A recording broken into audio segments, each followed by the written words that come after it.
সুপ্রিয় সুধী, বাংলাদেশ টেলিভিশনের চাওয়া পাওয়া অনুষ্ঠানে আপনাদের সকলকে স্বাগত জানাই। আমাদের জীবনের অসীম চাওয়া, কিন্তু আমরা পাই কতটুকু? এই অসীম চাওয়ার মধ্য থেকে আমাদের যতটুকু আমরা পাই ততটুকু নিয়ে আমাদের সন্তুষ্ট থাকতে হবে, কিন্তু আমাদের লক্ষ্য হতে হবে সুদূর প্রসারী।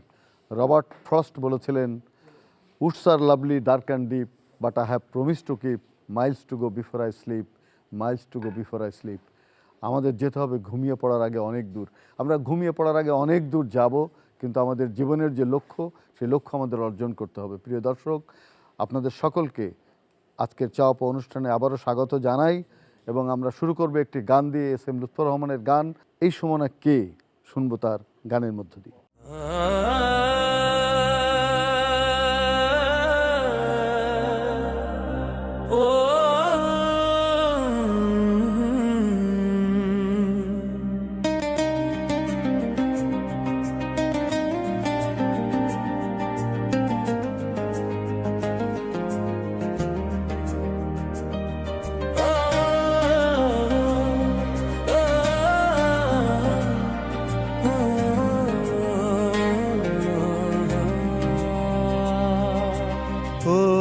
সুমনা কিছু বলো না,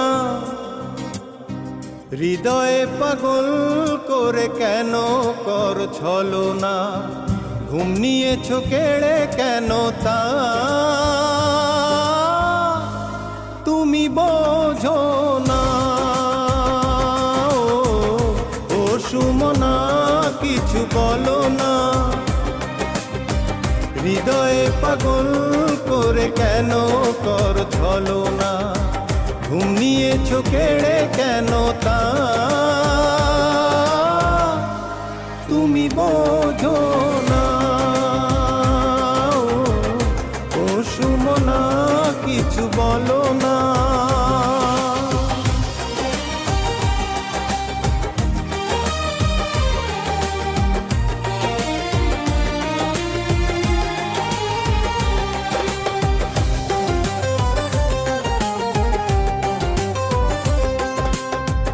নিশিরাত রাখি হাতে চুপি চুপি এসো না, মনেরই মন্দিরে এসে বসো না। এত লুকোচুরি সইতে পারি না। ও সুমনা কিছু বলো না, হৃদয়ে পাগল করে কেন কর ছলনা। ও সুমনা কিছু বলো না, হৃদয়ে পাগল করে কেন কর ছলনা, ঘুম নিয়েছো কেড়ে কেন তা তুমি বোঝো না।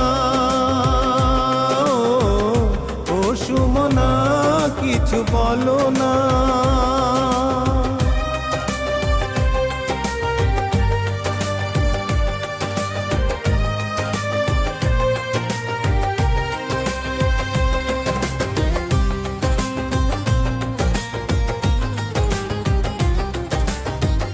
লাল রঙে ফাগুন যখন এলো কাননে, প্রিয়া তোমায় ভাবি তখন শুধু মনে মনে।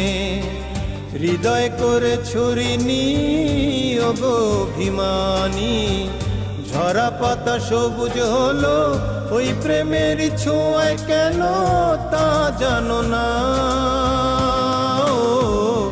ও সুমনা কিছু বলো না, হৃদয়ে পাগল করে কেন কর ছলনা। ও সুমনা কিছু বলো না, হৃদয়ে পাগল করে কেন কর ছলনা, ও সুমনা কিছু বলো না, হৃদয়ে পাগল করে কেন কর ছলনা, ঘুম নিয়েছো কেড়ে কেন তা তুমি বোঝো না। ও সুমনা কিছু বলো না। শ্রোতী দর্শক, আমরা লুৎফরের গানের মধ্যে সুমনার খোঁজ পেয়েছি, কিন্তু এমন কিছু বিষয় থাকে যার খোঁজ করা কঠিন, এবং তা যদি হয় জাদুর ভিতরে। জাদুর ভিতরে কী লুকিয়ে আছে, কিভাবে কি হচ্ছে সেটা বুঝে ওঠা কঠিন। কখনো পাখি, কিভাবে পাখি হারিয়ে যাচ্ছে সেগুলো জাদুকররা ভালো জানেন। চলুন আমরা প্রেমার জাদুর মধ্যে সেই বিষয়গুলো আবিষ্কার করি। প্রিয় বন্ধুরা, ফেব্রুয়ারি মাস আমাদের ভাষার মাস। এই মাসে একটি কথা শুধু বাতাসে ভেসে বেড়ায়, আমার ভাষা আমার পরিচয়। 1952 সালের সেই ভোরে কিছু তরুণ বুকের তাজা রক্ত দিয়ে লিখে গিয়েছিলেন এক অদৃশ্য আগুনের গল্প, যে আগুন আজও পর্যন্ত নিভে যায়নি, যা জ্বলছে আমাদের কণ্ঠে, আমাদের ভাষায়। বন্ধুরা, আগুন শুধুই ধ্বংস করতে পারে না, আগুন পারে সৃষ্টিও করতে। আর এই নিয়েই আজকের জাদু।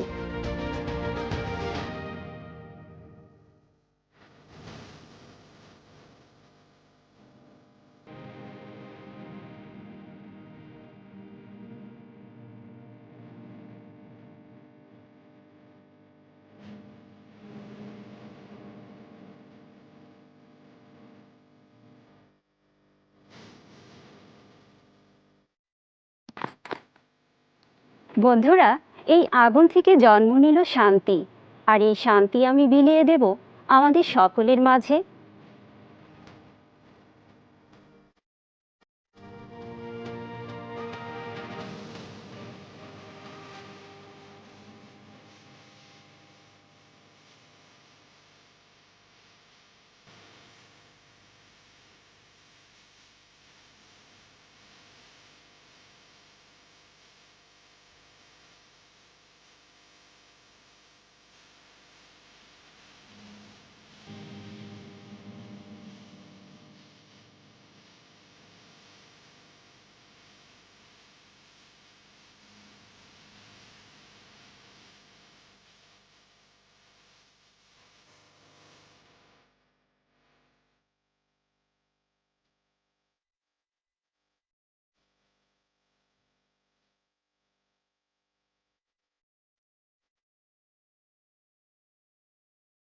প্রিয় দর্শক, বাংলাদেশ টেলিভিশনের চাওয়া পাওয়া অনুষ্ঠানের শিল্পী পর্ব, এই পর্বে উপস্থিত আছেন আমাদের দেশের একজন বিখ্যাত ভাস্কর শিল্পী সনাতন উল্লাস। সনাতন, আমরা জানি যে শিল্পীরা খুব মগ্ন চৈতন্যের মানুষ হয়। আমরা মিকেলেঞ্জেলোকে দেখেছি, তিনি সিস্টিন চ্যাপেলে এঁকেছিলেন স্বর্গ এবং নরকের ছবি, সেখানে যীশুখ্রিস্টের ছবি এবং সেইন্টদের ছবি তিনি তৈরি করেছিলেন, সেটা জগৎ বিখ্যাত। আমাদের দেশের ভাস্কর্য শিল্পের মূল জায়গাটা কোথায়, কোনটাতে আমাদের ভাস্কর্য শিল্প সমৃদ্ধ? আমাদের দেশে আসলে ভাস্কর্যের আমরা দৃশ্যমান জায়গা থেকে দেখি যে সিমেন্ট বা এই ধরনের মাধ্যম যেগুলো আমরা বড় ভাস্কর্য যেগুলো দেখি, যেমন রাজু ভাস্কর্য বা স্বোপার্জিত স্বাধীনতা, যে দোয়েল চত্বরের যে দোয়েল, এগুলো সাধারণত কংক্রিটের। কিন্তু ভাস্কর্যে এই আধুনিক সময়কালে এসে দেখা যাচ্ছে মেটালের কিছু কাজ আমরা বেশি পরিলক্ষিত করছি। মেটাল বলতে আপনার SSMS, তারপরে জিপি, এই ধরনের ইয়েতে কাজ হচ্ছে, এটা সাম্প্রতিককালে বেশি দেখা যাচ্ছে। কিন্তু আমাদের দেশে এই ভাস্কর্য শিল্পের ক্ষেত্রে আমরা সবচাইতে বেশি যেটা পরিলক্ষিত করি, অতীতে পাথরে হয়েছে এবং কাঠে হয়েছে।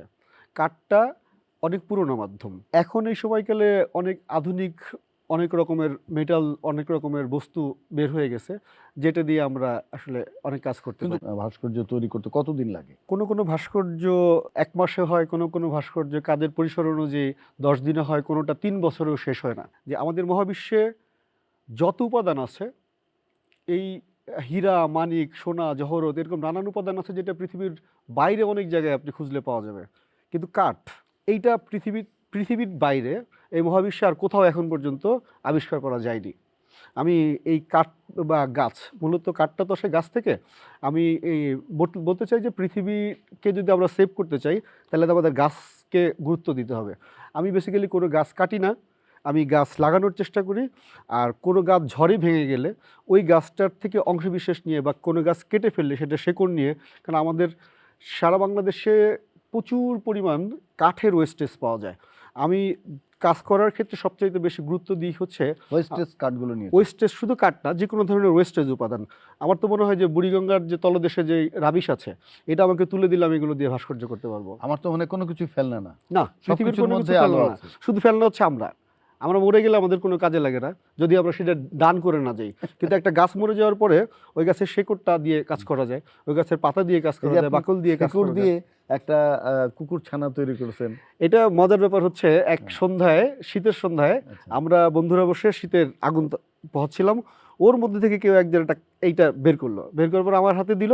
আর আমি কাজ করি মূলত হচ্ছে, আমি রাস্তার জ্যামেও কাজ করি, হাঁটতে হাঁটতে কাজ করি, কথা বলতে বলতে কাজ করি। আমার কিছু যন্ত্রপাতি আমার কাছে সবসময়ই থাকে, সেটা ছিল ছোট ছোট এন্টি কাটার বা কাটার জিনিসপত্রগুলো। আমি এগুলো ব্যবহার করে এই কাজগুলো করি। আচ্ছা। তো ওই এন্টি কাটারটা কাঠে হাতে নিয়েই কিন্তু আমি এটা কাজটা শুরু করে দিছি, এবং এই যে আমার চলমান কাজগুলো প্রতিদিন 2-4টা থাকে, এটা ওইরকম একটা ইয়ে থেকে আর কি, আপনি ছাই থেকে বের করা। মূলত কোন প্রতিকৃতি সবচেয়ে বেশি, তা শুধু নারী না পুরুষ না? প্রতিকৃতির ক্ষেত্রে নারী পুরুষ না, সাবজেক্ট চুজ করি, কোন বিষয়টা করব। যেমন এটা একটা কাঠের টুকরা, এটা আমার এক বন্ধু আমাকে তার ফার্নিচারের দোকান থেকে দিয়েছে। ধোঁকা খাচ্ছে। এটা আমার ছোটবেলায় দেখা একটা ক্যারেক্টার। এই যে এই চরিত্রগুলো, এগুলো আসলে কোনো মেনশন করে কোনো ব্যক্তি না। আমি রবীন্দ্রনাথের ভাস্কর্য করছি, কিন্তু আমার এই মানুষটাকে তো কেউ চিনে না, এই জন্য আমি ক্যারেক্টার মানে একদম প্রান্তিক জায়গা থেকেও আপনি একেবারে দেখেন। প্রান্তিক জায়গায় থেকে। আর আমার সবচেয়ে পছন্দের বিষয় হচ্ছে, আমি পাখি খুব পছন্দ করি।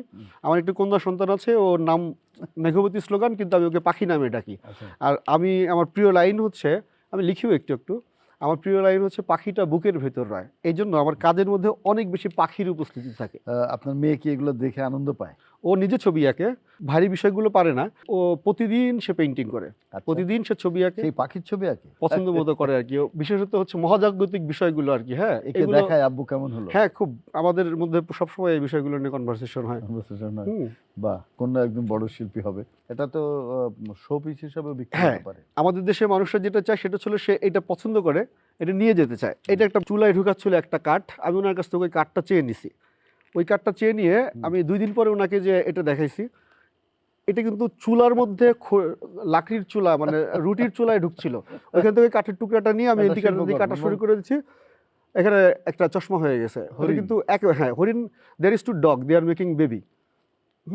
এটা আমি ওই ফ্রেমটাকে এখানে নিয়ে আসছি। এটা একেবারেই ফেলে দেওয়া, এটার বাণিজ্যিক, এটার যদি অর্থনৈতিক মূল্য ধরি, 2 টাকার কাঠও এখানে নাই। অর্থ দিয়ে তো আর শিল্পমূল্য বিচার হয় না। হ্যাঁ, সেটা নিশ্চয়ই অনেক মূল্যবান। এবং আমরা জানি যে সিস্টিন চ্যাপেল থেকে শুরু করে এ পর্যন্ত যত ভাস্কর্য আছে, জগৎ বিখ্যাত ভাস্কর্য, হ্যাঁ। সেগুলোর মূল্য অসীম।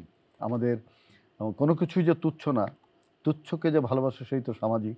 এবং এই তুচ্ছকে আপনি যে মূল্যবান করে তোলেন আপনার শ্রম দিয়ে, আপনার শৈল্পিক দৃষ্টি দিয়ে, একজন ভাস্কর্য শিল্পী হিসাবে, আপনার একজন ভাস্কর হিসাবে আপনার তো কোনো জুড়ি নেই। আমি মনে করব যে এই যে একটা নির্লোভ একটা জায়গায় আপনি কাজ করছেন শুধু শিল্পের জন্যে, এই জন্য চাওয়া পাওয়া অনুষ্ঠানের পক্ষ থেকে আপনাকে অনেক অনেক ধন্যবাদ।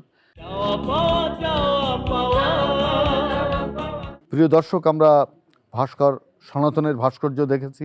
খুব তুচ্ছ বিষয় যা আমরা ফেলে দিই, সেই কাঠ কিভাবে কখনো পাখি হয়ে ওঠে, কখনো অপূর্ব নারীর রূপ নেয়, এবং কখনো চশমা হয়ে ওঠে, কখনো একদম ছোট্ট কুকুর ছানা হয়ে ওঠে। এটা কিন্তু একটা বিস্ময়ের ব্যাপার।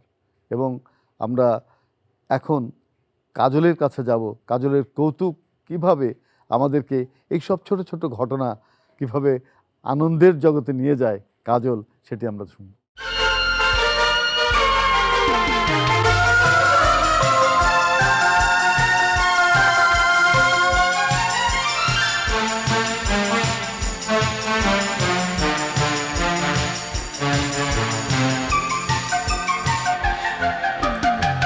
মার্কেটে আর যেও না, মৌচাক যেয়ে যেয়ে থেকো না, কারো প্রেমে পড়ে ভালোবেসে অবশেষে মন দিয়ে অকালে প্রাণে মরো না, আর ঘুমটা হারাম করো না। নিউ মার্কেটে আর যেও না, মৌচাক যেয়ে চেয়ে থেকো না, কারো প্রেমে পড়ে ভালোবেসে অবশেষে মন দিয়ে অকালে প্রাণে মরো না, আর ঘুমটা হারাম করো না। নিউ মার্কেটে আর যেও না, মৌচাক যেয়ে চেয়ে থেকো না।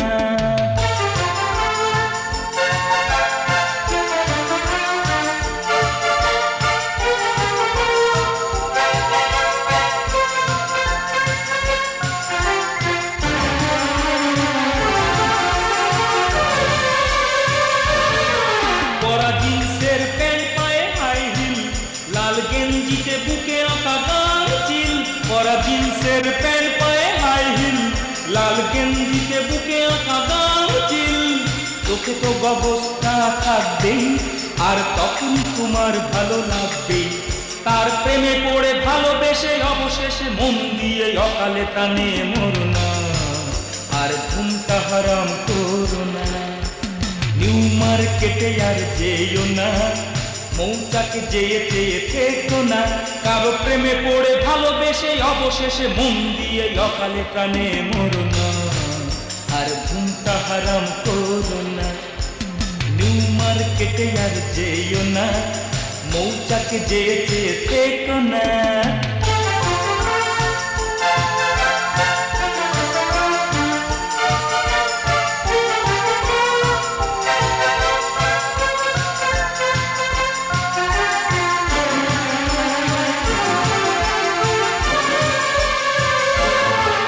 নিচে আন্দাজে ভালো তুমি বেশো না, সে না হাসলে তুমি হেসো না। নিচে আন্দাজে ভালো তুমি বেশো না, সে না হাসলে তুমি হেসো না। একা হাসলে তো বোকা বোকা লাগবেই, আর তখনই তোমাকে দূর ভাববেই। নিচে প্রেমে পড়ে ভালোবেসে অবশেষে মন দিয়ে অকালে প্রাণে মরো না, আর ঘুমটা হারাম করো না। নিউ মার্কেটে আর যেও না, মৌচাক যেয়ে চেয়ে থেকো না, কারো প্রেমে পড়ে ভালোবেসে অবশেষে মন দিয়ে অকালে প্রাণে মরো না, আর ঘুমটা হারাম করো না। নিউ মার্কেটে আর যেও না, মৌচাক যেয়ে চেয়ে থেকো না, কারো প্রেমে পড়ে ভালোবেসে অবশেষে মন দিয়ে অকালে প্রাণে মরো না, আর ঘুমটা হারাম করো না। নিউ মার্কেটে আর যেও না, মৌচাক যেয়ে চেয়ে থেকো না। নিউ মার্কেটে আর যেও না, মৌচাক যেয়ে চেয়ে থেকো না। পাম পাম পাপাম পাপাম পাপাম, টাং টাং টা টাং টা টাং টা টাং, আরে টাং টাং টা টাং টা টাং টা টাং, আরে পাম পাম পাপাম পাপাম পাপাম, আরে পাম পাম পাপাম পাপাম পাপাম। আমরা ছোট ছোট ঘটনার ভেতর দিয়ে আনন্দ পেতে চাই, কিন্তু কিছু কিছু ছোট ঘটনা আমাদের কিন্তু খুব বিড়ম্বনার শিকার করে তোলে। আমরা কিন্তু খুব কষ্ট পাই। যেরকম ছোট্ট কিছু কর্জের টাকা, ধারের টাকা যখন কেউ না দেয় তখন কি অবস্থা হয় দেখুন। কি শুরু হয়ে গেল? ধার দেনা তো ঠিক মতো করা যাইব না। তুই বেটারে আমি টাকা ধার দিছি, আজকে 2 বছর তুই আমার টাকা দেস না। কত রকম ঘুরাইতেছস, কইলাম টাকাটা দিয়ে দে, আমি বিপদে আছি, তুই টাকাই দেস না। আজকে শুনছি তুই এই রাস্তা দিয়ে যাবি, তোরে আমি ঠিকই আটকামো, আমার টাকা আজকে উসুল করবই। আইতে আছে ওরে সম্পানালা। হ্যাঁ, গান পরে গান। আসসালামু আলাইকুম। আলাইকুম সালাম। দুদু আছেন ভালো? কেমনে ভালো থাই? আপনি টাকা দিলে না ভালো থাকতাম? আমার টাকার খবর কি? তাহা তো দুদু দিয়েই দিতাম, কিন্তু কামাইবে কি? আসি তো উদ্বাগের মধ্যে। দুদু টেনশনে একসার ঘুমায় না, বুঝছেন? ওর এই ছোট বোন গাড়িয়া হের তো বিয়ে হয়েছে শুনছেন। তো এই বিয়ে দুদু তাহা দেনা করতে করতে মোর একসার পরম খালি গুলের কড্ড হয়ে গেছে। দুদু এখন আর ঘুমায় না। আপনি আর কটা দিন সময় দেন, মুই টাকা দিয়ে দিব মনে। টাকা দিবি? আরো সময় দিতাম। হয়। শুন, একটা কথা কই, তোর কিন্তু আমি ক্ষমা করুম না। হাসরের ময়দান হইলে তুই আমার টাকা দিতে হবে। ও কি কইছেন দুদু? আমার এই কথাটা শুনে মোর একসার খুশি, আমার একটু সালাম করলাম। হ্যাঁ। আপনি মোরে হাসরের ময়দান তো আমার সময় দেবেন তাহার লেগা। হ্যাঁ। তা দুদু একটু কামারেন, ওই যে মোর ছোট বোনটা বিয়ে হয়েছে, এখন আল্লাহর নাম লই আল্লাহ দিলে একটু ঘুরাঘারা হইবে। এখন হেইবারই যাবো, খালি একটা তো যাইতেরি না, এলে খরাতি মনে হবে না, মিষ্টি মুষ্টি নেওয়া লাগবে। এখন তো মোরে কয়টা টাকা দেন, এই টাকা কটা দিলে হাসরের ময়দানে ওই বকায়া টাকা কয়টা আর এই টাকা কটা এক কুসুরে নেবে না। কি কলি? ইয়া তো খাইছে না কি রে পড়ি গেল কা আসতে না থাবর দিলাম এই কোনো মির্গি বেরাম আসেনি হাই হ্যাঁ খাইছে না মরি গেলে তো আমি পয়সা যামু হ্যাঁ না মরে নয় মির্গি বেরাম হাঁপাইতে আছে আল্লাহ রে এখন কই নি কোন হাসপাতালে নিমু কই যামু আমি তো পাগল হয়ে গেলাম ডাক্তার সাহেব কই যাইতেছেন চেম্বারে যাইতাছে চেম্বার পরে আমার রোগী বাঁচান কি হইছে কি আমি রুগী রইছ কি ওর মনে মির্গি বেরাম আছে আমি হালকা একটা থাপড় দিছি ঠাস করে পড়ে গেছে বাঁচান বাঁচান আবর্তেছেন হেইতে পড়ি গেছে ও। আচ্ছা দেখতাছি খারান টেনশন করি দেখেন দেখেন রে কি লাভ খা আরে কি অবস্থা কোন এত সময় দাঁড়ান ট্রিটমেন্ট করতে দেন হ্যাঁ কি হয়েছে ওনার 10 ব্যাগ রক্ত লাগবে 10 ব্যাগ রক্ত লাগবে হ্যাঁ। এ সামান্য থাবড় একটা দিছি হ্যাঁ। এত রক্ত এই মুহূর্তে আমি কই পাবো কোন হাসপাতাল যাবো কার কাছে যাবো রক্তের জন্য 10 ব্যাগ রক্ত না দিলে এই রুগী বাঁচাইতে পারবেন না কোনো বিলেই খাইছে অবশ্য সময় করলাম 2 মিনিট আছে পরানটা চলে যাবে 2 মিনিটের মধ্যে রক্ত দিতে হইবে আমার রক্ত নিলে হবে আমের রক্ত হ্যাঁ তোর রক্ত আর আমের রক্ত কি মিল আছে ওরে গরুর রক্ত আছে না ওর রক্ত আমার রক্ত দুটাই গরুর রক্ত ও বুঝতে পারছি আর কি বি পজিটিভ ও আচ্ছা আচ্ছা তাই তাই দেরি করেন কা দেন না কি মানে হ্যাঁ হ্যাঁ কোন কি নেন নেন নেন নেন নেন নেন নেন খারান ও মা গো লড়াছড়া কম করিয়েন লড়াছড়া কম করিয়েন ও মা গো খারান ও মা এই দেখছেন আরে আল্লাহ সর সর সর সর করিয়ে রক্ত ঢুকতে আছে যাইতে আছে রক্ত দেখছেন হ্যাঁ হ্যাঁ ও আমি তো কাইলই যাইতেছি রক্ত তো সব চলে যাচ্ছে খারান এই 8 ব্যাগ হ্যাঁ 9 ব্যাগ হ্যাঁ এই 10 ব্যাগ শেষ তুই কমবে আমি জায়গা মতো আছেন ওঠেন ভাই আমার পোলা এক্সের সুস্থ হয়ে গেছে আমি বার্তা লই যান কারে পোলা কোন আপনি কি মাথা ঠিক আছে এ আমার পোলা না পোলা না না 100% ছোট ভাই হইবে জি না ছোট ভাই না না তা মনে হয় আমার বাইক দিয়ে হইবে গুয়া জি না তাই পাড়া প্রতিবেশী হইবে মনে হয় এ কিছুই হয় না আমার খালি আমি ওরা চিনি ও আপনি চেনেন হ হেইয়াতে আমি 10 ব্যাগ রক্ত দিয়ে দিয়েছেন ও দিছি এই আমের মতো মহাত লোক এই দুনিয়ার মধ্যে দ্বিতীয় আরেকটা মনে হয় নাই না আমি এত মহৎ না ঘটনা রইলো ওর কাছে আমি 50 টাকা পাই আজকে 2 বছর হয়েছে আর দাদা আমার টাকা দা কয়টা? 50 টাকা 50 টাকা হ 50 টাকা লেগে আমি 10 ব্যাগ রক্ত দিয়ে দিয়েছেন আরে ভাই আমার টাকাটা তো মার যাবে টাকা কি আপনি দিবেন ও যদি মরে যায় আমি টাকা ভাবো কই এর জন্য তো 10 ব্যাগ রক্ত দিয়ে ওরা বাঁচাইছি কি আছে 10 ব্যাগ রক্ত দিয়ে 50 টাকা লেগে বাঁচাইছেন হ্যাঁ আরে আমি আমার মতো কিপটা লোক এই দুনিয়ার মধ্যে দ্বিতীয় আরেকটা আছে কিনা আমার সন্দেহ আছে তারপর কি আমরাও খাইবেন সুধী স্বজন বাংলাদেশ টেলিভিশনের চাওয়া পাওয়া অনুষ্ঠানের লেখক পর্ব এই পর্বে উপস্থিত আছেন আমাদের দেশের একজন কবি লেখক সুবর্ণা দাস। কেমন আছেন আপনি? ভালো আছি। সুবর্ণা, আপনি কবিতা লেখেন পাশাপাশি?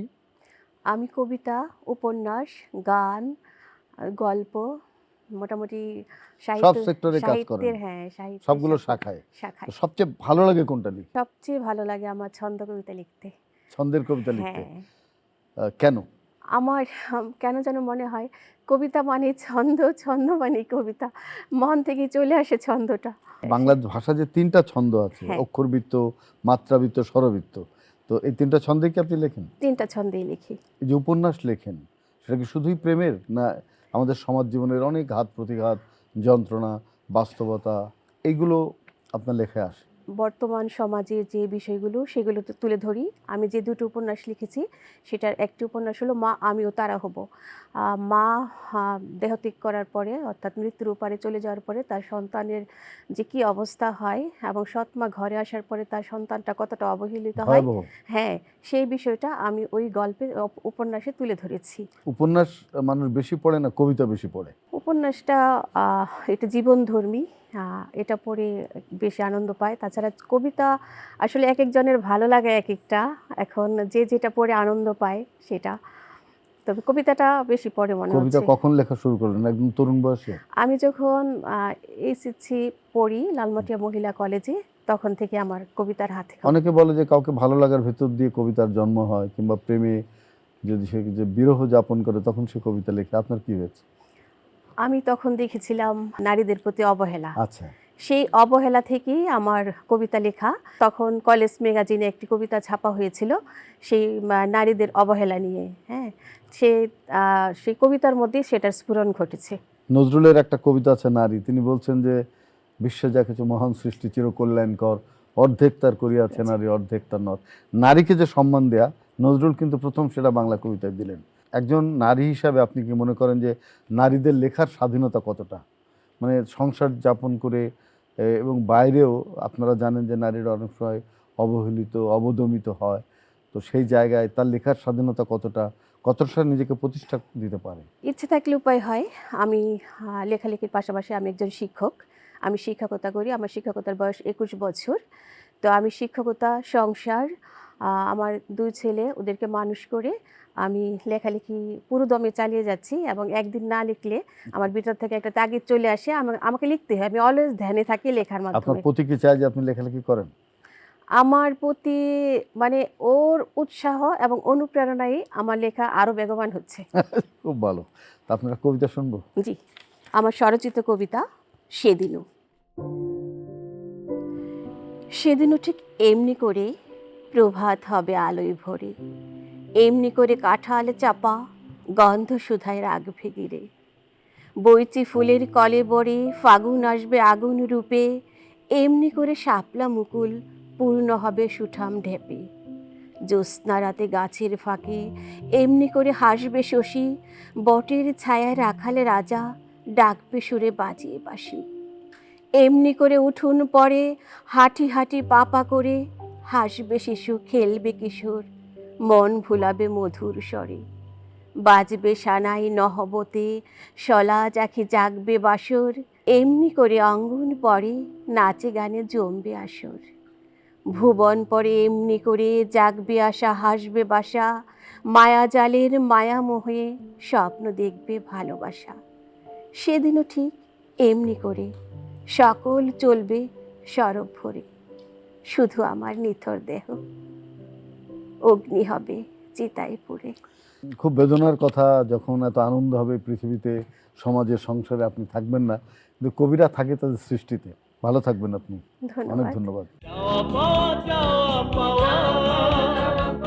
আমরা এই নৃত্যের যে গান, তার ভেতরে কিন্তু আমরা স্বদেশ প্রেমের যে আভা দেখি, স্বদেশ প্রেমের যে আলো দেখি, সেই আলো কিন্তু থাকে কবিতায়। আমাদের প্রখ্যাত কবি শামসুর রহমানের বর্ণমালা আমার দুঃখিনী বর্ণমালা কবিতাটি শুনবো, যেটি আমাদের ভাষা আন্দোলনকে নিয়ে লেখা। চলুন শুনি। আবৃত্তি করবে ফারজানা এলি। নক্ষত্রপুঞ্জের মতো জলজলে পতাকা উড়িয়ে আছো আমার সত্তায়, মমতা নামের প্লুত প্রদেশের শ্যামলিমা তোমাকে নিবিড় ঘিরে রয় সর্বদাই। কালো রাত পোহানোর পরের প্রহরে শিউলি শৈশবে পাখি সব করে রব বলে মদনমোহন তর্কালঙ্কার কি ধীরদাত্ত স্বরে প্রত্যহ দিতেন ডাক। তুমি আর আমি অবিচ্ছিন্ন, পরস্পর মমতায় লীন, ঘুরেছি কাননে তার নেচে নেচে, যেখানে কুসুম কলি সবই ফোটে, জোটে অলি ঋতুর সংকেতে। আজন্ম আমার সাথী তুমি, আমাকে স্বপ্নের সেতু দিয়েছিলে গড়ে পলে পলে, তাই তো ত্রিলোক আজ সুনন্দ জাহাজ হয়ে ভেড়ে আমারই বন্দরে। গলিত কাচের মতো জলে ফাতনা দেখে দেখে, রঙিন মাছের আশায় চিকন ছিপ ধরে গেছে বেলা। মনে পড়ে কাঁচি দিয়ে নকশা কাটা কাগজ এবং বোতলের ছিপি ফেলে সেই কবে আমি হাসি খুশির খেয়াবে পৌঁছে গেছি রত্নদ্বীপে, কম্পাস বিহনে। তুমি আসো আমার ঘুমের বাগানেও সে কোন বিশাল গাছের কোটর থেকে লাফাতে লাফাতে নেমে আসো, আসো কাঠবিড়ালির রূপে। ফুল্ল মেঘমালা থেকে চকিত ঝাঁপিয়ে পড়ো ঐরাবত সেজে, সুদূর পাঠশালার 51টি শতত সবুজ মুখের মতোই দুলে দুলে ওঠো তুমি বারবার।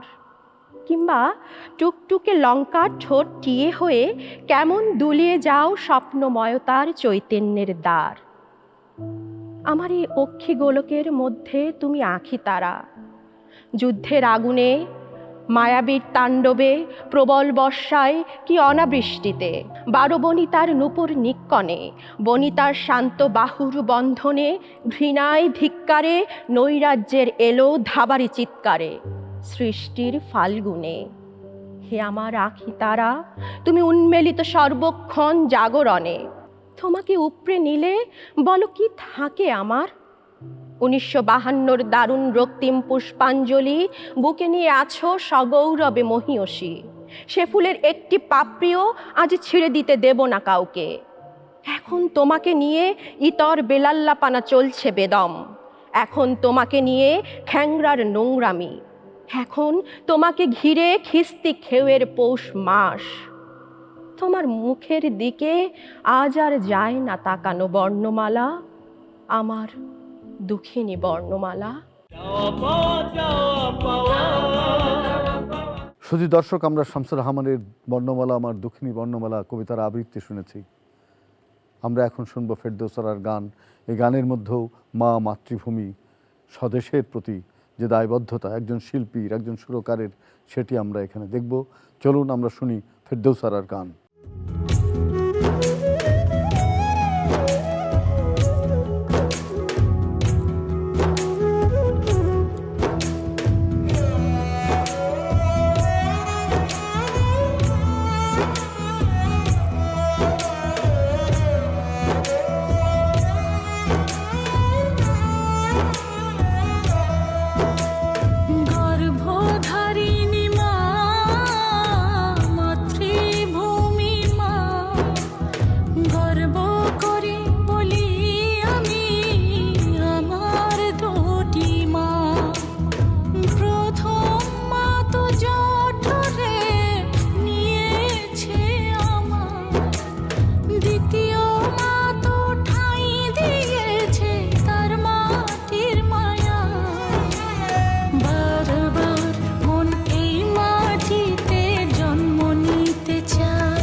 সবখানে আমায় গর্বিত করে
প্রিয় দর্শক, আমরা দেখতে দেখতে অনুষ্ঠানের শেষে এসে দাঁড়িয়েছি।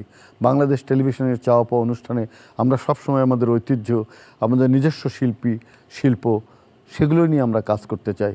আমরা বিনোদনের এই মাধ্যমটিকে সৌকর্যমণ্ডিত করতে চাই, যাতে আমাদের দেশ, আমাদের স্বাধীনতা, আমাদের মাতৃভূমি বাংলা ভাষাকে মানুষ ভালোভাবে চিনতে পারে, উপলব্ধি করতে পারে, এবং বিনোদন যে শুধুমাত্রই বিনোদন নয়, তার মধ্যেও যে জ্ঞানের আকর থাকে সেটি আমরা বোঝাতে চাই।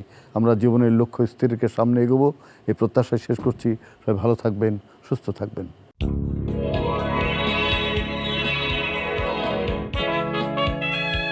চাওয়া পাওয়া